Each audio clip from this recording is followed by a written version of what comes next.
یوحنا عارف کا مکاشفہ اس کا 18 باب۔ ان باتوں کے بعد میں نے ایک اور فرشتہ کو آسمان پر سے اترتے دیکھا جسے بڑا اختیار تھا، اور زمین اس کے جلال سے روشن ہو گئی۔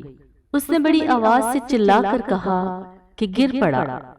بڑا شہر بابل گر پڑا، اور شیاطین کا مسکن اور ہر ناپاک روح کا اڈا اور ہر ناپاک اور مکروہ پرندہ کا اڈا ہو گیا، کیونکہ اس کی حرام کاری کے غضبناک مہ کے باعث تمام قومیں گر گئی ہیں، اور زمین کے بادشاہوں نے اس کے ساتھ حرام کاری کی ہے، اور دنیا کے سوداگر اس کے عیش و عشرت کی بدولت دولت مند ہو گئے۔ پھر میں نے آسمان میں کسی اور کو یہ کہتے سنا کہ اے میری امت کے لوگوں، اس میں سے نکل آؤ تاکہ تم اس کے گناہوں میں شریک نہ ہو، اور اس کی آفتوں میں سے کوئی تم پر نہ آ جائے، کیونکہ اس کے گناہ آسمان تک پہنچ گئے ہیں، اور اس کی بدکاریاں خدا کو یاد آ گئی ہیں۔ جیسا اس نے کیا ویسا ہی تم بھی اس کے ساتھ کرو، اور اسے اس کے کاموں کا دو چند بدلہ دو۔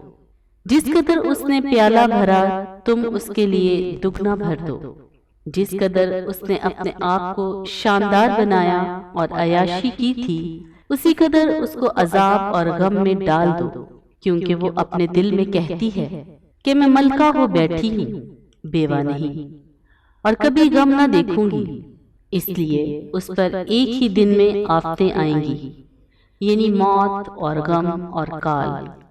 اور وہ آگ میں جلا کر خاک کر دی جائے گی، کیونکہ اس کا انصاف کرنے والا خداوند خدا قوی ہے، اور اس کے ساتھ حرام کاری اور عیاشی کرنے والے زمین کے بادشاہ جب اس کے جلنے کا دھواں دیکھیں گے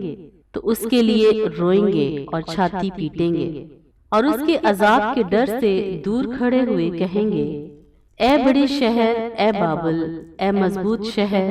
افسوس افسوس، گھڑی ہی بھر میں تجھے سزا مل گئی۔ اور دنیا کے سوداگر اس کے لیے روئیں گے اور ماتم کریں گے، کیونکہ اب کوئی ان کا مال نہیں خریدنے کا، اور وہ مال یہ ہے: سونا، چاندی، جواہر، موتی اور مہین کتانی اور ارغوانی اور ریشمی کرنزی کپڑے اور ہر طرح کی خوشبودار لکڑیاں اور ہاتھی دانت کی طرح طرح کی چیزیں، اور نہایت بیش قیمت لکڑی اور پیتل اور لوہے اور سنگ مرمر کی طرح طرح کی چیزیں، اور دار چینی اور مسالے اور عود اور عطر اور لبان اور مے اور تیل اور میدا اور گیہوں اور مویشی اور بھیڑیں اور گھوڑے اور گاڑیاں اور غلام اور آدمیوں کی جانیں۔ اب تیرے دل پسند میوے تیرے پاس سے دور ہو گئے، اور سب لذیذ اور تحفہ چیزیں تجھ سے جاتی رہی، اب وہ ہرگز ہاتھ نہ آئیں گی۔ ان چیزوں کے سوداگر جو اس کے سبب سے مالدار بن گئے تھے، اس کے عذاب کے خوف سے دور کھڑے ہوئے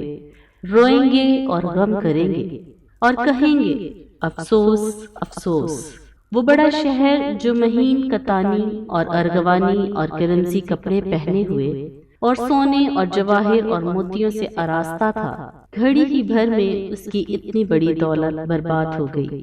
اور سب ناخدا اور جہاز کے سب مسافر اور ملاح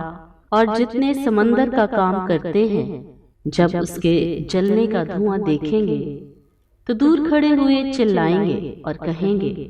کون سا شہر اس بڑے شہر کی مانند ہے، اور اپنے سروں پر خاک ڈالیں گے، اور روتے ہوئے اور ماتم کرتے ہوئے چلا چلا کر کہیں گے، افسوس افسوس، وہ بڑا شہر جس کی دولت سے سمندر کے سب جہاز والے دولت مند ہو گئے، گھڑی ہی بھر میں اجڑ گیا۔ اے آسمان اور اے مقدسوں اور رسولوں اور نبیوں، اس پر خوشی کرو، کیونکہ خدا نے انصاف کر کے اس سے تمہارا بدلہ لے لیا۔ پھر ایک زور آور فرشتہ نے بڑی چکی کے پاٹ کی مانند ایک پتھر اٹھایا اور یہ کہہ کر سمندر میں پھینک دیا کہ بابل کا بڑا شہر بھی اسی طرح زور سے گرایا جائے گا، اور پھر کبھی اس کا پتہ نہ ملے گا۔ اور برکت نوازوں اور مطربوں اور بانسلی بجانے والوں اور نرسنگا پھونکنے والوں کی آواز پھر کبھی تجھ میں سنائی نہ دے گی، اور کسی پیشہ کا کاریگر تجھ میں پھر کبھی پایا نہ جائے گا، اور چکی کی آواز تجھ میں پھر کبھی نہ سنائی دے گی، اور چراغ کی روشنی تجھ میں پھر کبھی نہ چمکے گی، اور تجھ میں دلہے اور دلہن کی آواز پھر کبھی نہ سنائی دے گی، کیونکہ تیرے سوداگر زمین کے امیر تھے، اور تیری جادوگری سے سب قومیں گمراہ ہو گئیں، اور نبیوں اور مقدسوں اور زمین کے اور سب مقتولوں کا خون اس میں پایا گیا۔ کلام پاک کا پڑھا اور سنا جانا ہم سب کے لیے باعث برکت ہو۔ تو ویورز، اگر آپ چاہتے ہیں خدا کی کلام کی آیات آپ کو روزانہ ملیں تو ڈیلی ورس چینل کو سبسکرائب کریں اور بیل آئیکن کو دبائیں، اپنے کمنٹ ضرور دیجیے۔